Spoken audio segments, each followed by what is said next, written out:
So I've been getting a lot of requests from you guys to check out this device in front of me. This is the 16th. It's the latest device from Meizu. I have featured some of their products in the past. One of their devices that had a screen on the back of the phone. They've done some interesting stuff. You might not have had exposure to this particular brand. That said, in certain parts of the world, they're putting out some really competitive stuff, and you can pick up a device like this one, the 16th, starting around 360 bucks. So this one is kind of targeting the Pocophone area of the segment. It's got close to flagship specs, Snapdragon 845 processor, 3000 milliamp hour battery. The one in front of me has 128 gigs of storage and 8 gigs of RAM. You're talking about a 20 megapixel camera on the front, dual lens setup on the back. Now, if you are in North America, you'll likely need to import this device. You can do so through AliExpress, and just keep in mind, you want to check your local bands for your particular wireless provider to make sure they're supported by the unit that you actually purchase. This one features LTE, and that'll work on certain carriers, so just make sure before you buy. There is a Plus version. This is the smaller of the two. Now, apparently, this device is also very light and slender. Weird name as well, I should mention. It is not Meizu 16, it is 16th. I almost forgot. Features an inbuilt fingerprint scanner, which is incredibly unusual at this particular price point. It has a slim bezel, curved bezel, top and bottom. I'm a fan of this. You guys know I'm not a big notch guy. Let me just peel this off, peel this off, peel this off, and peel this off.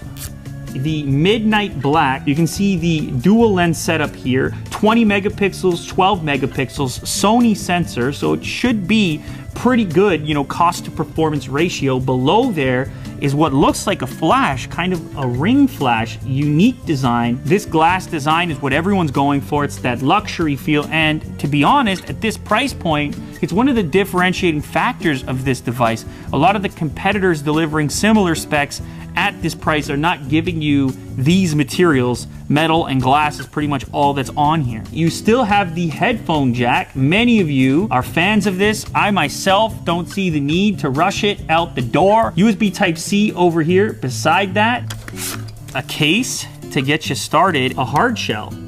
And it's very slim, and I kind of like that.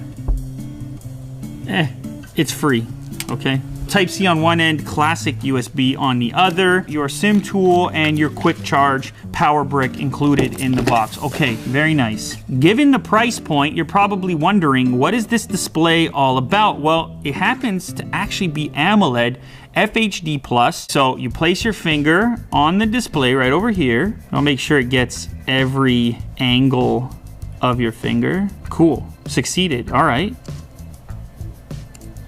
Ooh. You know what? It's pretty effective.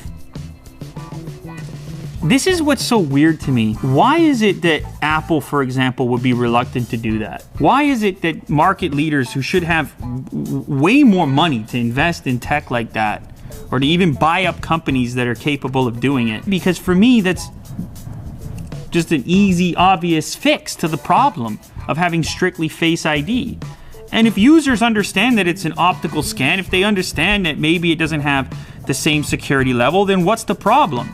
You just give them the option for the in-display. Okay, now obviously, as you can tell straight away, there's a pretty heavy skin situation going on. It is not stock Android, although the settings menu is very similar. It's got your usual eye-friendly modes. There's some different optimization modes for the display as well, from adaptive standard photo. It's set to dynamic out of the box. You can also toggle in your color temperature independently. It's got always-on display functionality, raise to wake, and so on. So something that's interesting to me about this phone is how slender, how slim and light it is. Here's the Pixel 3 XL. Even makes that one feel a bit fat, I guess. The materials here do give off a premium vibe. Fingerprints are a bit out of hand though. Like, I do have to say. All right, now the camera seems to be an area where you make some compromises, but ever since all these manufacturers at the lower end started to just use these very similar Sony sensors,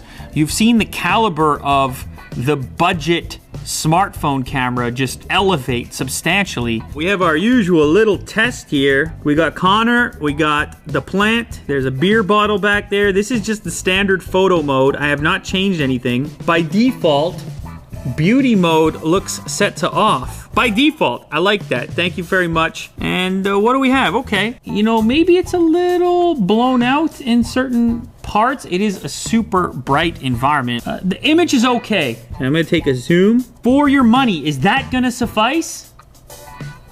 I think I'd say so. Now, of course, it does have a portrait mode also. Yeah, I don't know. If I look at the lines around the hair, you can see it's pretty good. And I told you guys, I'm not a huge fan of this mode in the first place.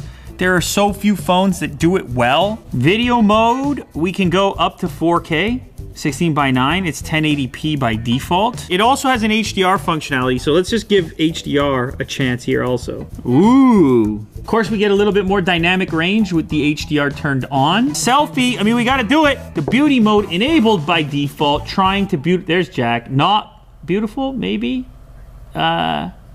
We can work on that. Anyhow, face beauty off, thank goodness. Okay, cool. Okay. I mean, we've seen some worse selfies in here.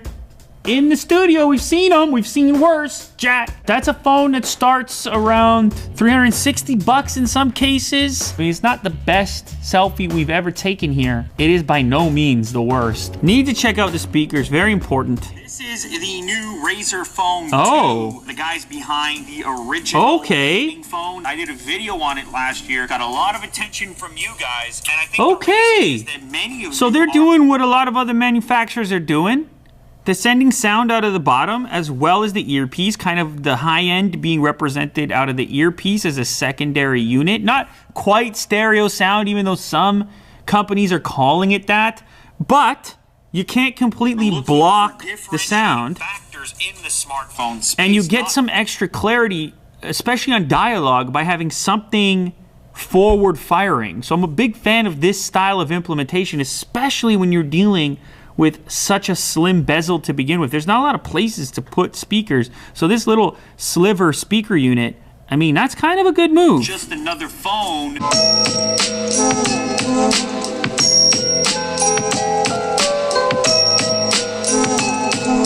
This phone is a bit of a surprise, I gotta be honest. Here's a good phone for an affordable price. Here's an incredibly slim form factor. Here's a high screen to body ratio. Here's we don't need a notch, even though everyone else is doing one. Snapdragon 845. Here's 8 gigs of RAM. Here's 128 gigs of storage. Here's a 3,000 milliamp hour battery. Here's an OLED display that's 6 inches, FHD+. You kind of get where I'm going here. Here's a headphone jack because you still want it. Here's a free case in the box. Here's a fingerprint magnet. No, they didn't say that in testing, but there is a fingerprint sensor in the screen. Again, at that price and functioning the way that this one does, that's a kind of compelling package, isn't it? An unexpectedly compelling package. I'm starting to understand why you guys were sending me those tweets about this device. And in fact, you had questions. You were like, what about this versus the Pocophone? Now, obviously the Pocophone has a much bigger battery. It's got a 4,000 milliamp hour battery, so we need to take that into consideration. But this trade might be one that some people are willing to make, because here you have what I would consider to be traditionally a more premium build with the glass and metal. You have a slimmer profile. You have a no-notch situation, which I know matters to some. You have a 6-inch display in probably the most comfortable to hold form factor maybe that I've ever held. Maybe you would be willing to trade a slightly bigger battery for those things. I don't know, maybe I could get by utilizing this thing. Maybe I could live. They never cease to amaze me what they can deliver at the prices that they're doing it. There's no gimmicks here. At the 16th from Meizu, I think it definitely deserved some attention from me. If you guys want to see me potentially switch over to this, you can always let me know down in the comments section. I think it's pretty impressive now that it's dipped below 400 bucks. That's my take. But anyhow, time will tell.